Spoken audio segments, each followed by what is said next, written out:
Hi guys, it's Beth. Welcome to my channel. Today is the project share for Smash Our Stash 2021, and the prompt or theme for this month is brads. So here before me is my overly abundant collection of brads.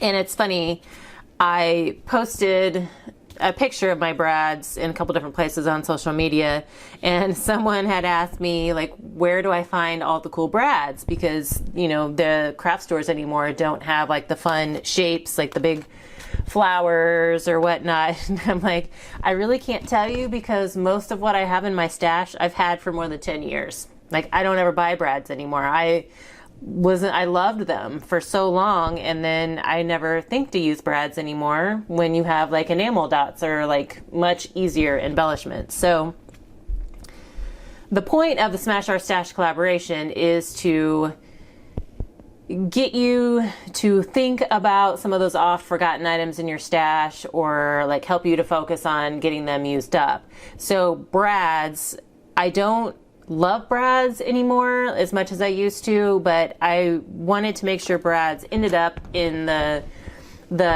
prompt or theme list for this collaboration, because it is something that I have a ton of, and it is very rare that I think to pull out a brad unless I need a center for a flower or something to hold something in place but still allow it to move, you know, that kind of thing. I don't ever think of using brads as just an embellishment on their own anymore. So this was a fun challenge. It was fun to pull them out and remind myself of how many brads I have.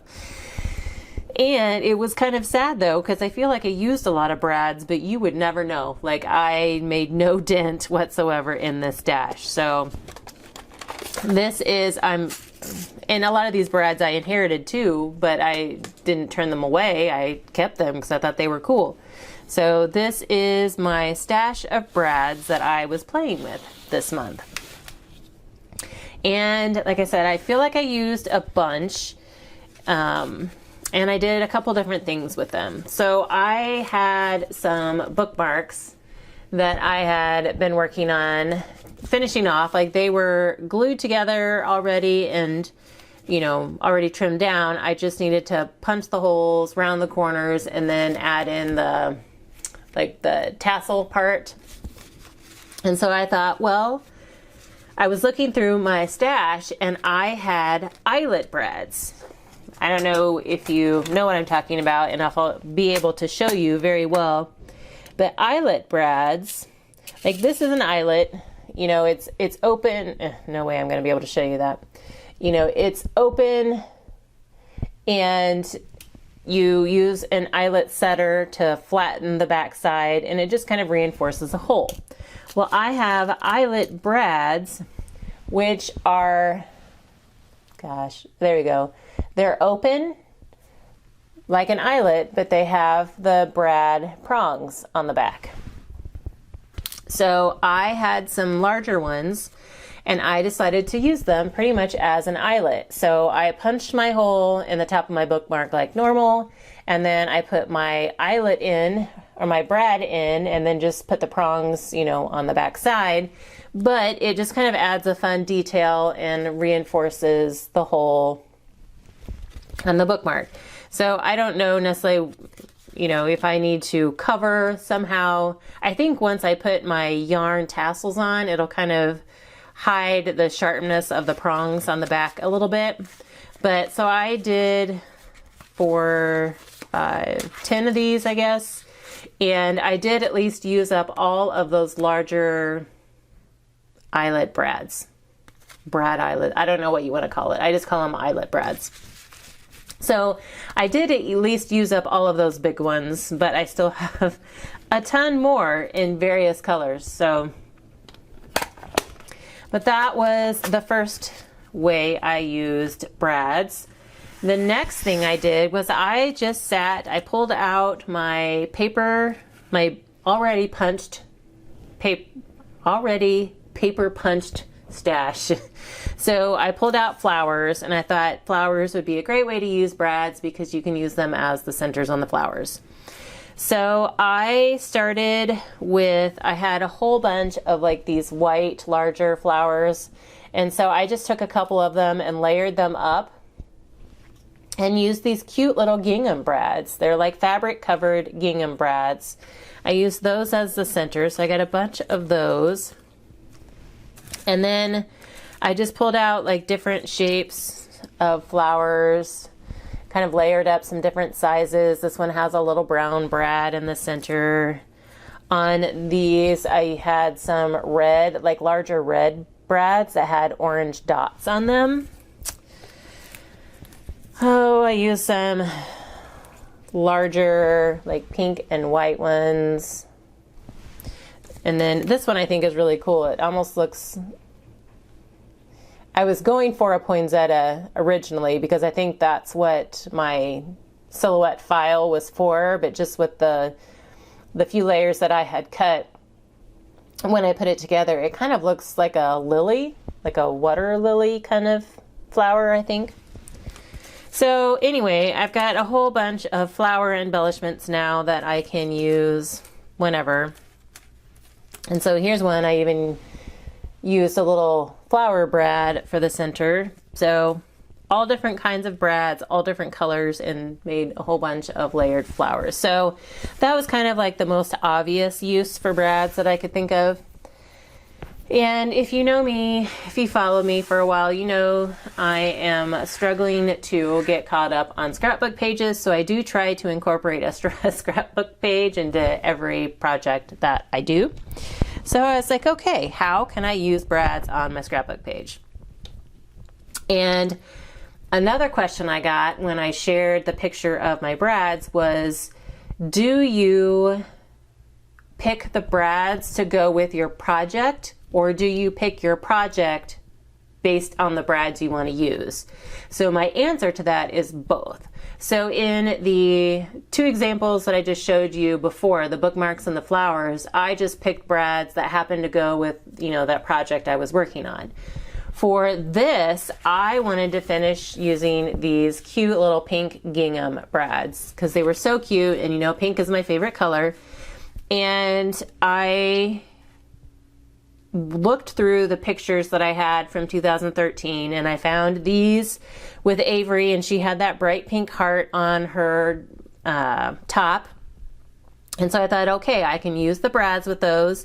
And then once I had the brads, and then I had the pictures, and then I picked the paper, and then the rest of the embellishments. So in this case, I started with the brad. So that's probably more of a rare instance where I, you know, say, oh, I want to use this brad. Let me find a project I can do with this brad. So on this page, I used brads in several different ways.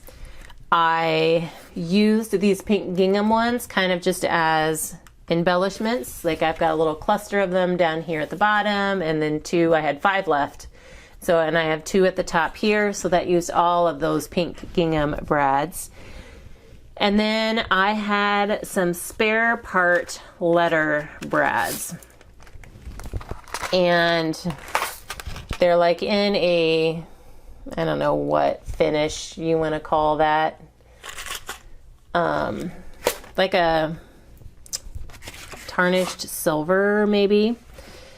And they were letters, and so I thought, oh, I could somehow incorporate that in my title. Well, all the other brads I used on this page, I totally used them as brads. You can see I punched holes, and you can see all the prongs coming on the back of the page. These letters, I was like, I don't even want to try to line these up. I mean, even if I did a staggered, to be able to line them up and, you know, get them, the prongs through the paper, and then sometimes once you like fold out the prongs, it shifts the brad, and like, okay, I don't even want to bother with that. So Sarah from Crafting and Relaxing has said that she has in the past just taken the prongs off the back of the brads, which I think on other brads would have worked a lot better, but these were actually plastic.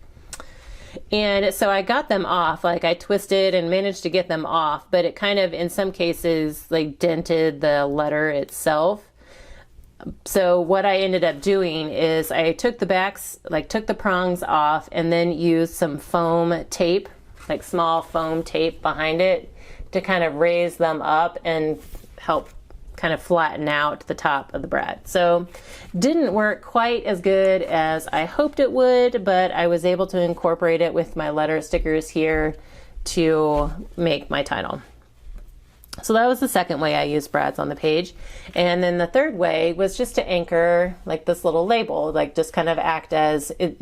I glued the label on, so it, you know, the brads were not necessarily necessary in this case, but I just thought it added a pop of color and it brought in some of that yellow that she was wearing. So brads 3 ways on one scrapbook page. So again, I had fun playing with the brads. I'm glad that they were included as a prompt because I, like I said, very rarely pull them out. So it was nice to revisit them and be reminded of the abundance of brads that I have. So anyway, that's what I have for you today. Those are my ideas for using up brads this month. There is a list of participants, and I'm sure everybody is going to have like different ways that they have used brads, different projects that they have used brads on. So please be sure to check out their channels and videos below and to see how they used brads this month. And this is a collaboration that's co-hosted by myself and Teresa Russell. If the collaboration is officially closed, but if you'd like to play along, you are more than welcome to, and just use the hashtag #SmashOurStash2021 both on YouTube and Instagram, and then everybody can, you know, find your projects and view your projects that way. I know you can also search that hashtag on YouTube to find other participants. I know there are a few that have been playing along, if not every month, most of the months so far this year. So that is my creation, these are my creations with brad. Hope you guys enjoyed, got some inspiration to pull your brads out, dust them off, and play with them for a little while. And I hope you guys got some ideas from me on how to use them. But I thank you guys so much for your time today, and I hope you're all having a very crafty day.